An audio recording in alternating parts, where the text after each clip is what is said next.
லாஸ்டா ஒரு 10 நாளா எங்க பார்த்தாலும் தர்ம அடி விழுது நம்ம சிஎஸ்கே பயலுகளுக்கு. இன்ஜுரியா சிஎஸ்கே பிளேயரு பவுலிங் போட்டாலே நாயடி பிளேயரி வாங்குறானா அவன் சிஎஸ்கே பிளேயரு. பேட்டை எடுத்தாலே அவுட் ஆகுறானா அவனும் சிஎஸ்கே பிளேயரு. சிஎஸ்கே பிளேயர்ன்றதாலே குறி வச்சு சாத்துறானுங்களா இல்ல நம்ம பிளேயர்ஸ் எடுத்து வச்சிருக்க லட்சணம் அப்படிங்குதான்னு தான் தெரியல. கிரிக்கெட் பார்க்கவே முடியாத அளவுக்கு நம்மள மனவேதனைக்கு உள்ளாக்குறாங்க. இதை விட பெரிய குடும்பம் என்ன தெரியுமா? வெறித்தனமா பர்ஃபார்ம் பண்ணி நல்லா ஃபார்ம்ல இருக்கிற பயலுக பூரா வெறும் மும்பை இந்தியன்ஸ்காரனாவே இருக்காங்க. இதுதான் மிகுந்த மனவேதனைக்கு உள்ளாக்குது நம்மள. எப்படியா ஊரு பூரா குமாங்குத்து வாங்கி இருக்கிற நம்மளையும் கிளுகிளு பாக்குற மாதிரி நம்ம பேபி ஏபி ஒரு சம்பவத்தை பண்ணி விட்டுருக்காப்ல. ஏப்பா ராசா உன்னால தயாந்த சிஎஸ்கே ஃபேன்ஸோட உயிரெல்லாம் ஊசலாடி நிக்குது. சம்பவம் என்னன்னா SA20 ஃபைனல்ல தலைவன் பிடிச்சி ஒரு பேய் ஆட்டம் ஆடி இருக்கான். 56 பால்ல 101 ரன் 8 4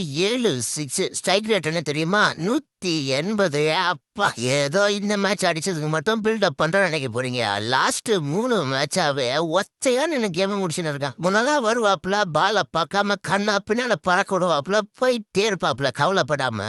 இப்போ நம்ம பையன் கேமுக்கு ஏத்த மாதிரி ஆடி கேம் எல்லாம் பினிஷ் பண்றாப்புல. என்ன பண்ணி என்னப்பா பண்றது? அவரோட டீம் தான் தோத்துருச்சேன்னு நீங்க நினைக்கலாம். தலைவா ஒரு பக்கம் இப்படி நாயடி பேயடி அடிச்சா அவங்க டீம் ஸ்கோர் பண்ணது 158 தான். அதான் அந்த பக்கம் ஸ்டாப்ஸ்ன்னு ஒரு பேய் இருக்கே, அந்த பேய்க்கே இந்த ரன்னு பத்தாம அச்சு காலி பண்ணிட்டு போச்சு. காவி அக்கா SA20ல 3வது கப்பையும் வாங்கிட்டாங்க. எஸ்கே இப்ப இருக்கிற லட்சணத்துக்கு என்னத்தையாவது பண்ணுவாங்கன்னு ஒரு நம்பிக்கை இருக்குதுன்னா அது இந்த பையன் பேபி ஏபி இருக்கிறதாலதான். சரிங்கடா வா இந்த சப்ஸ்கிரைப் பண்ணாம இருக்க தெய்வம் எல்லாம் கொஞ்சம் சப்ஸ்கிரைப் பண்ணிடுங்க. அப்புறம் நம்ம செல்லப்புள்ள பேபி ஏபியோட அந்த பேய் ஆட்டத்தை பத்தி என்ன நினைக்கிறீங்கன்னு கமெண்ட் பண்ணிட்டு போங்க.